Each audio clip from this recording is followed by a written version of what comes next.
आजका यस सभाका सभापति महोदय, हातमा न्यायको तराजु बोकी दुधको दुध पानीको पानी बनाउनु हुने निर्णय गर्नुहुने निर्णायकज्यूहरू, समय हेर्न बस्नुभएका समय पालकज्यू तथा सम्पूर्ण यहाँ उपस्थित गुरुबा गुरुआमा, दाजुभाइ दिदी बहिनी तथा मेरा प्यारा प्यारा मित्रहरूमा म न्यानो अभिवादन व्यक्त गर्न चाहन्छु। म कक्षादशको छात्रा सुशीला आज तपाईहरूको माझमा यस वक्तित्व कलामा सहभागी हुन पाउँदा म एकदम हर्षित महसुस गर्दैछु। हुन्छ, ढिला नगरी यस वक्तित्व कलालाई सुरु गरौँ। यस वक्तित्व कलाको शीर्षक रहेको छ युवा र देशभक्ति। सामान्य शब्दमा भन्नुपर्ने हो भने युवा भनेको 16 कटेका र 40 नपुगेका जवान जवानीहरूलाई युवा भनिन्छ भने देशभक्ति भनेका देशको उन्नति प्रगति र समृद्धिका भलाइका लागि गरिने भक्तिलाई देशभक्ति भनिन्छ। महोदय, हामी सामाजिक प्राणी भएकै कारणले हामी कतिपय समयमा सुखी र कतिपय समयमा दुखी महसुस गर्दछौँ। हामी सुखी भएको बेला हामी मयूरको प्वाख झैँ खुसीले गदगद भएर नाच्छौँ उफ्रिन्छौँ भने दुखी भएको बेला कालो बादल जुम्म परे चाहिँ कालो अनुहार पारेर बस्छौँ। तर त्यस्तो गर्नु के सही हो र होइन नि महोदय? किनभने खुसीको बेला हामीले कसैलाई साथ दिन सक्छौँ भने दुखीको बेला पनि साथ दिन जरुरी छ नि, होइन र? महोदय, म चाहिँ पनि सम्झिन्छु मेरी हजुरआमाले म सानो हुँदाखेरि उहाँले जन्मभूमि र देशभक्तिका बारेमा केही गीत गुनगुनाउनुहुन्थ्यो। त्यतिखेर म नबुझेर उहाँलाई वाल्ल परेर हेरिबस्थेँ। आज पनि मेरा बुबा आमाले गुरुबा गुरुआमाले बारम्बार मलाई देशभक्ति र जन्मभूमिका बारेमा एउटै कुरा भन्नुहुन्छ। आज बल्ल आएर म यसको मोल बुझ्दैछु।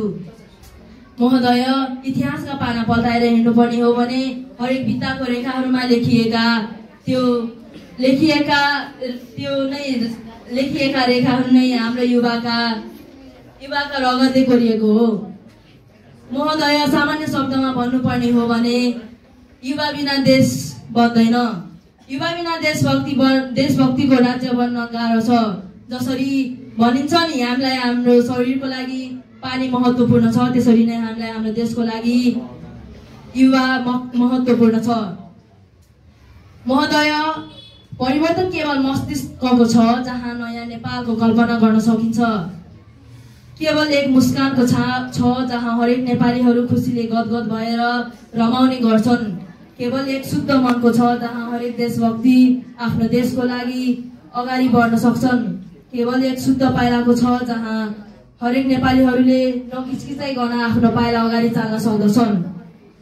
यस 21औं शताब्दीमा आजका यस युवाहरू पढे लेखेर बाहिर विदेश गएर रोजगार गर्ने बारेमा मात्रै सोच्छन्। तर त्यस्तो गर्नु राम्रो होइन। आफ्नो देशमा बसेर आफ्नै देशको लागि पसिना बगाउनु हाम्रो कर्तव्य हो। विदेश जानु नराम्रो भन्दिनँ म, तर विदेश गएर फेरि आफ्नै देशमा केही राम्रो गर्नु एकदम राम्रो मानिन्छ। महोदय, म फेरि पनि भन्न चाहन्छु हाम्रो युवाहरूले चाहे भने उनीहरूले जे पनि गर्न सक्छन्। युवा बिनाको देश लगाम बिनाको घोडासँग तुलना गर्न सकिन्छ। महोदय, आज यस वक्तित्व कलामा युवा र देशभक्ति भनेको हाम्रो रगतमा गाँच्नु पर्दछ। देशको विकास गर्न हामी सबैजना नेपालीहरूको जुट हुनु पर्दछ। हामी सबैजना एकता भएर बाँच्नु पर्दछ। अन्त्यमा म के भन्न चाहन्छु भने महोदय, बोली र वचनले मात्रै देशको विकास हुँदैन। बोलीले त जे पनि भन्न सकिन्छ नि। बोलीले त म तपाईहरु जत्रो सुन बनाउन सक्छु भन्न सक्छु नि, के म सक्छु? सक्दिन नि महोदय। त्यसैले यो आफ्नो व्यवहारबाट लागू गर्नु पर्दछ। अन्त्यमा म विदेश पलायन भएका सम्पूर्ण युवा युवतीहरूलाई केही कुरा भनेर टुक्र्याउन चाहन्छु।